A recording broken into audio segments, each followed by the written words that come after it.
Assalamualaikum warahmatullahi wabarakatuh. Sampurasun mitra kaum dangu di mana wae ayana tepang dangu deunya sareng aki di acara anu maneuh nyaeta dongeng Sunda di kanal YouTube Mancomania. Urang ngeureuyeuh neraskeun hanca anu katuna dina jejer lalakon nyaeta Jawara Gunung Salak. Ieu dongeng teh rekan aki nyalira ayeuna tos dugi bagian anu katilu. Mugi-mugi wae tiasa katampi kalayan kabingahan sarta tiasa janten panglipur kalbu pangubrah kana manah pangrepeh kana hate. Kumaha lalakon ieu salajengna urang Bandungan wae sasarengannya. Daramang sadayana alhamdulillah upami daramang manya mugi-mugi wae sadayana tetep dipaparinan kasehatan. Lahirna sinareng batina dijembarkeun manahna dikanalkeun imana sarta ditebihkeun tina marabahayana. Amin ya rabbal alamin. Pemirsa sadayana tos dugi dinten katilunya alhamdulillah urang dina nggoning ngalaksanakeun ibadah saum. Mugi-mugi sadayana tetep diparinan kakiatannya dugi ka rengsena di boboran fitrinya. Pamirsa sadayana anu nembean mancon nembean pisan ngadangukeun ieu dongeng mangga ulah asa-asa kantun di subscribe wae di toel palebatan loncengna supados aya notifikasi upami akin raskeun hanca dongeng. Hatur nuhun ka sadayana nu parantos subscribe, like, komen oge ngasih dongeng-dongeng aki. Mugi-mugi wae sadayana aya dina kinanjar kawilujengan. Urang keureueuh deui dongengna nya hamparkeun deui samakna. Sor atuh aya cikopi sareng goreng ulena. Mangga kaparayun sadayana. Prung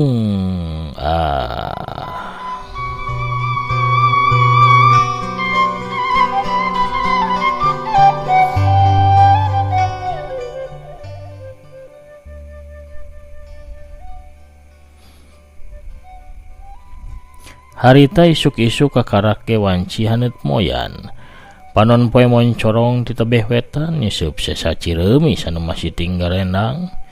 Manuk lecet di serada bari ngeperkeun jangjangna ting araclog arulin pada baturna mapag datang poe anyar. Ti kajauhan aya bayangan hideung anu keur nyemprung tarik beuki lila eta bayangan teh beuki deukeut. Si horeng eta bayangan teh hiji kuda anu keur ditumpakan ku dua urang jalma. Anu ngadalian kuda saurang lalaki tengah tuwuh umur 50 tahunan. Gurat-gurat beungeutna katempo leuwih kolot ti umurna kawas anu nanggung bang balu hirup anu berat. Anu diboncengna saurang budak lalaki umuran 8 tahun. Sanajan kalotor bari jeung pinuh ku kebul, tapi masih atra katempo eta budak teh mibana rupa anu kasep. Garis bibirna anu manjang nandakeun eta budak mibana tekad anu kuat. Ngan bae harita paromana katempo alum sarta katembong rasa sedih anu nataku.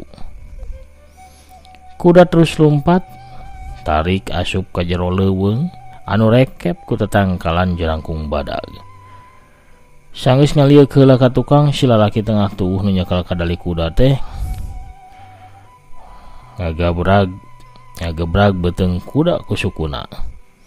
Kuda lumpat beuki tarik mapai jalan satapak anu rembet ku tutuwuhan beuki asup ka jero leuweung.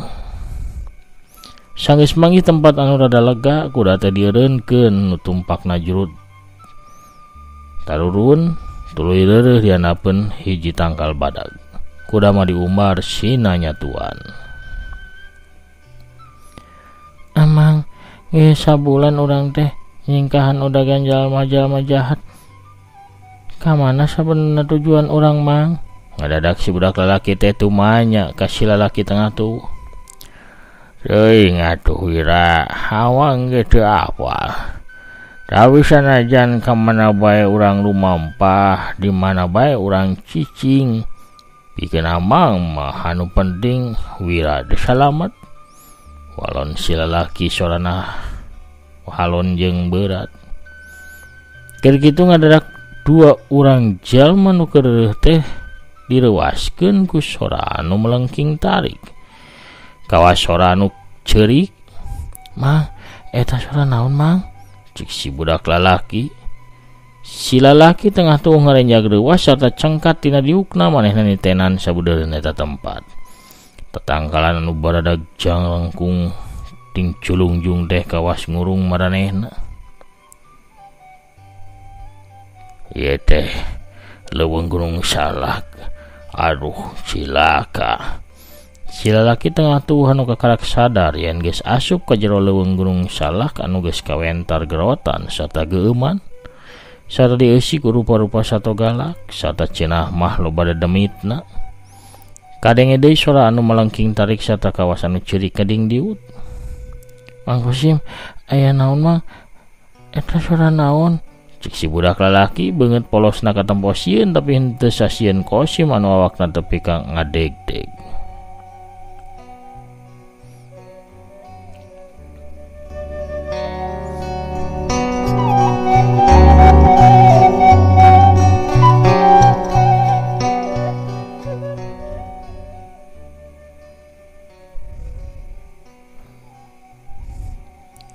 Si budak lalaki teh Wiratama, anakna Sukria anu salamet kusabab dibawa kabur ku Mang Kosim salah saurang pagawe Sukria anu purah motongan daging jeung sayuran. Sanajan ngadeg-deg sabab ingat kana dongeng-dongeng palanggan warung Sukria anu nyaritakeun lamun leuweung gerotan Gunung Salak teh geueuman sarta loba jurigan, Mang Kosim ngarampa perah bedogna anu ngagaplek dina cangkengna pikeun nangkeun dirina. Teu naon-naon, Wira eta mah sora angin. Tempat dia cocok pikeun panyumputan urang. Hayu urang nyiaran tempat pikeun meuting. Cek Mang Kosim ngalengka leuwih jauh ka jero leuweung bari nungtun Wiratama.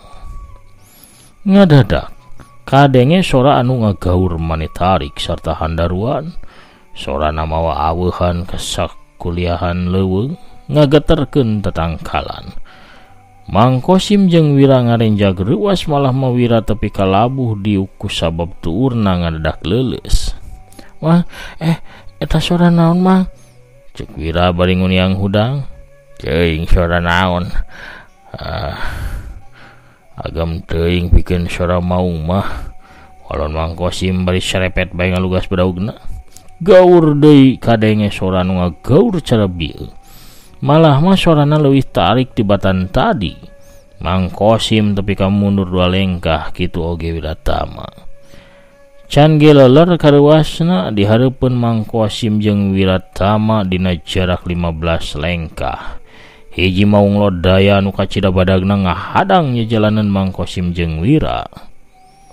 Eta maung teh gedena aya 2 kalieun maung biasa. Panjang awakna aya kana 2 tumbakna. Si maung nyanggereng nempokeun sihung-sihungna anu baradag sarta sareukeut nandingan peso balati. "Wira, nyumput ka satukangeun tanggal. Keun, amang anu bakal ngahadang ieu raja leuweung mah," cek Mang Kosim nitah nyumput ka Wiratama.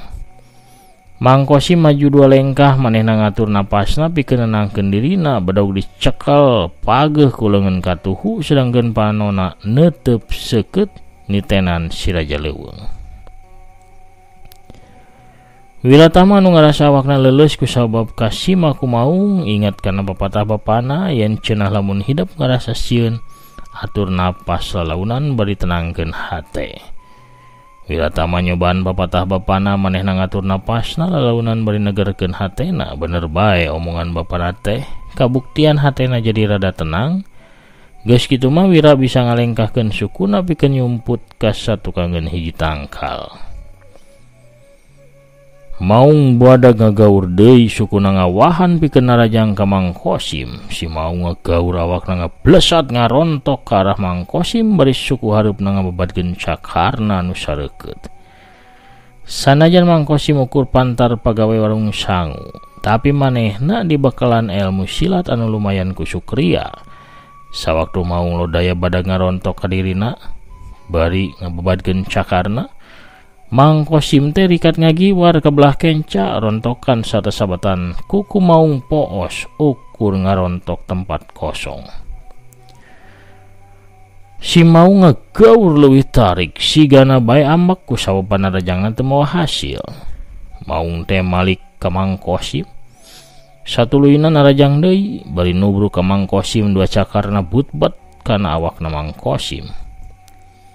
Mang Kosim rikat ngagajleng ka luhur ngaleuwihan awakna maung badogna ngolebat nyamber kana beuheung maung. Hiuk wuk cekuk. Kadenge sora badog deh kawasan nu ngadek tumpukan karet. Mang Kosim ngajuralit ka tukang meh bae badogna leupas teu sangka maung anu disang hareupan teh lain maung biasa. Tapi maung kolot anu kulit jeung dagingna kanal jeung liat kacida tapi teu bisa ditembus ku badogna. Cilaka, ya maung deh teurak dikadek. Kumaha pikeun meruhkeunana. Mang Kosim ngahulang kawanina mimiti lee tapi sanajan kitu manehna meraketkeun hate pikeun bebeakan tarung ngalawan maung. Sabab saha deui nu rek nyalametkeun diri Wiratama tina ancamana eta sato lamun lain dirina. Maung terus narajang ka Mang Kosim. Mang Kosim ge sateka polah ngayonan si maung. Sababaraha kedapan mah Mang Kosim masih bisa nyalametkeun dirina tina tekukan atawa samberan cakar maung. Si maung gegerem tuluy nyanggereng manehna ngagajleng leuwih luhur sarta leuwih gancang kawas nu apa lamun lawana teh lain jalma biasa. Mang Kosim sateka polah ngagiwar tapi gerakanna rada leuir. Hiuk bret aroh. Awak Mang Kosim dibanting kana lemah badogna macleng ka jauhna.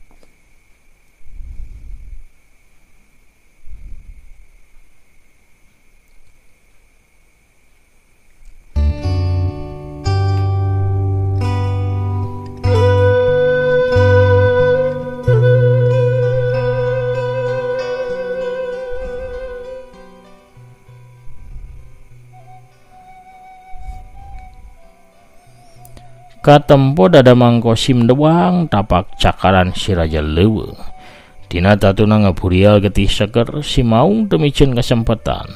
Saacan lawana bisa hojah si maung langsung ngagajleng ka saluhureun awak Mang Kosim. Si hungna naku kana beuheung Mang Kosim saterusna awak Mang Kosim direcah ku cakarna. Mang Kosim ngecerit maratan langit ngoceak maratan jagat. Sorana maniles-lesan mata kukurayeun. Hiji-hijina pagawe Sukria anu salamet kiwari tiwas dina ragamelaan anak dununganana. Wira anu nyaksian eta kajadian tepi kanyak celakeun si Panon. Ras manehna inget ka indung bapana anu geus maot, ras deui Wira inget ka hiji-hijina beungeut jalma jahat anu geus nandasa ka kolotna. Rasa sieun rubah jadi ambak Wira ngalengkah kaluar tina balik tangkal tempat nyumputna. Gap Wira mulung batu sakeupeuleugeuna. Maung goreng, maung jahat hayo, lawan kuring. Si maung anu geus teu madulian ka Wira ongkoh-ongkoh we ngamangsa awakna Mang Kosim. Pelewor pelatak sirah maung ditimpu ku Wira. Maung malik tuluy gegerem tapi tuluy malik deui ka Mang Kosim. Si maung ongkoh-ongkoh nya saak awak Mang Kosim anu geus teu mangrupa. Wira maledogkeun deui dua batu anu dikepeulna ka arah maung. Hiuk-hiuk puk peletak. Maung ayeuna mah kapancing amarahna. Si maung malik ka arah Wira bari ngagaur tarik. Saterusna ngagajleng luhur ka arah Wiratama bari dua suku hareupna siap ngabebadkeun cakarna ka Wira anu keur olohok bengong.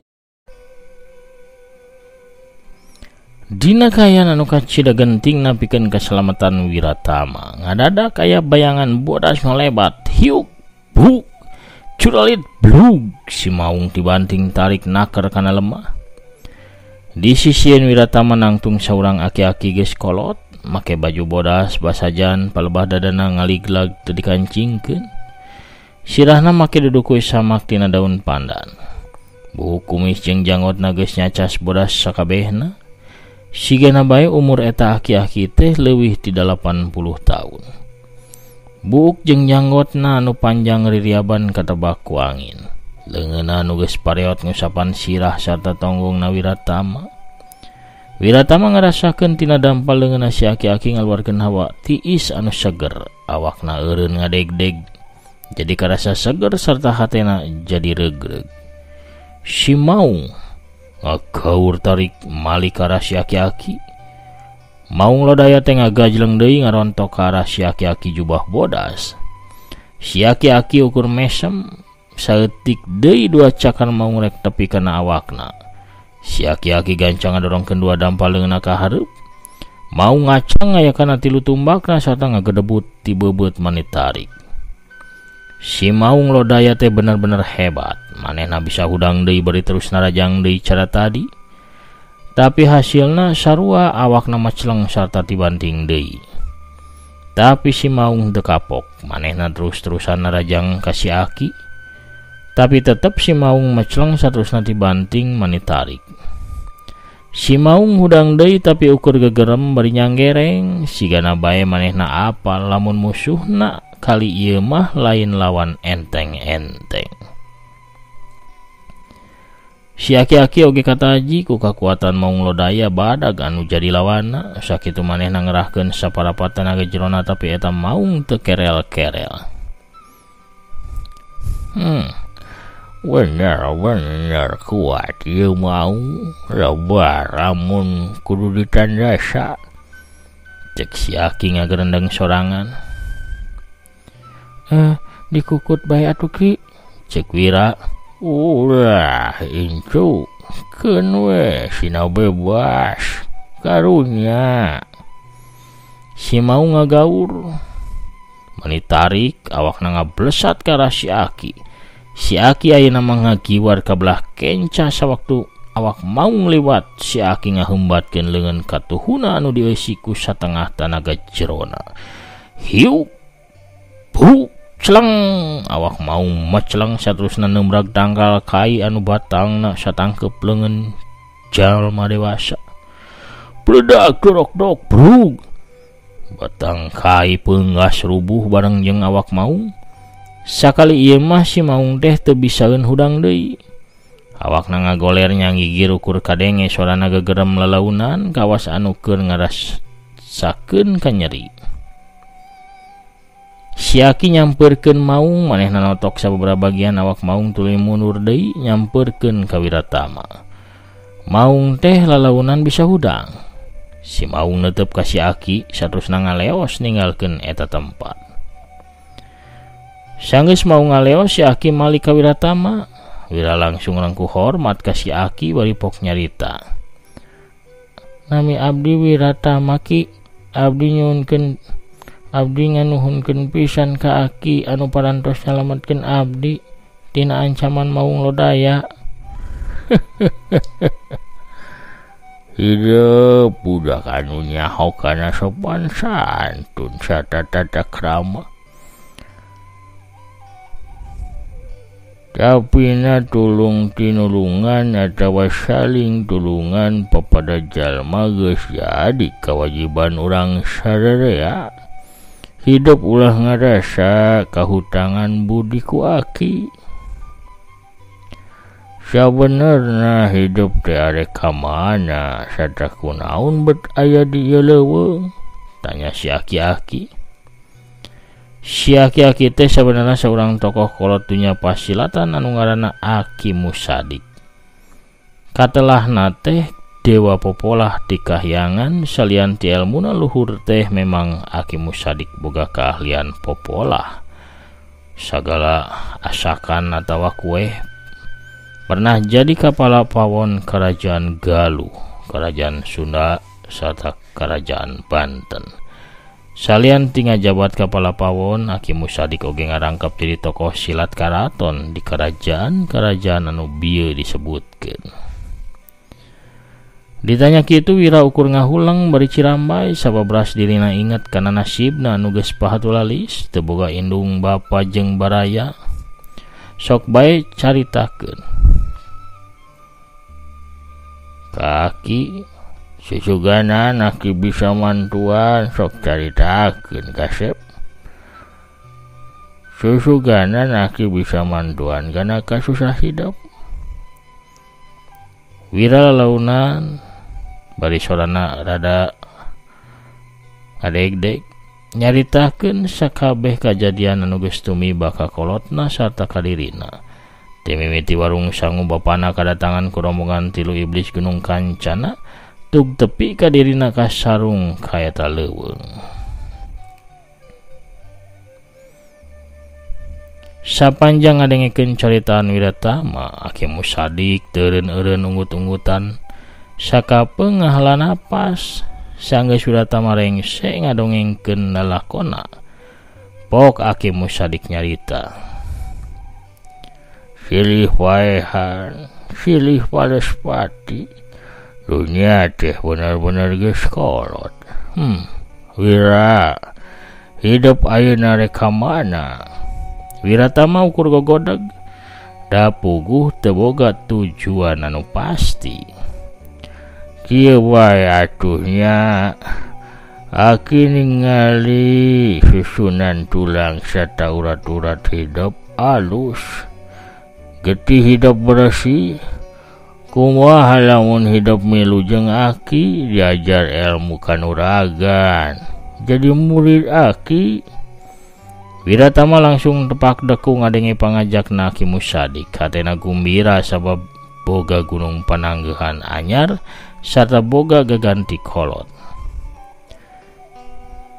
Sumuhun Aki, Wira kersa hatur nuhun Ki, hatur nuhun pisan. Nya. Ayo atuh urang ka tempat Aki yo. Wiratama diais ku Ki Musadik. Sakalina Ki Musadik ngagenjotkeun sukuna plesat bae awakna ngablesat tarik pisan. Sakicep ge geus teu katempo teuing ngilesna ka belah mana. Dina kayan kitu corelat kalayang cele aya nu datang ka eta tempat. Saurang awewe tengah tuh di samping jangkung make kabaya beureum, leungeun kencana ngelek boboko sedangkan leungeun katuhna nyaklan nyiru anu disuhun dina luhur sirahna. Ka mana bieu teh? Si Aki jeung budak Kasep teh. Telat aing datangna. Lagi tawaran awug bieu teh. Mangkaning ieu mawa kolak cau jeung suranil jeung kolak peuyeum ieu teh. Cangkaleng di aya keneh. Aing dagangan teh yeuh. Wan aing jajan meureun nya. Aduh, aing mah pohara pamirsa kuno rojolna Bisarwiti urang cekapkeun heula dongengna dugi ka dieu. Lalampahan Wiratama nya dina lakon Jawara Gunung Salak bagian anu katilu cag urang teuneun heula di handeuleum sieum gesan sampeureun.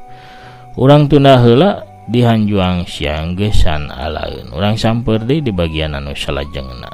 Hatur nuhun ka sadayana para wargi kaum dangu wadia bala dongeng di mana wae ayana para manco mania nya salam dunya hatur nuhun kana pangrojongna. Oge anu satia ngadangukeun satia ngarojong kana dongeng-dongeng Aki mugi-mugi sadayana aya dina ginanjar kawilujengan. Sakitu heula dongengna Aki sabaros biasa bade mairan atanapi maosan pairan bilih aya atarosan penting sareng salam-salam anu kedah didugikeun. Aya teh Esther Adelaide anu satia ngadangukeun wilujeng saumnya sadayana.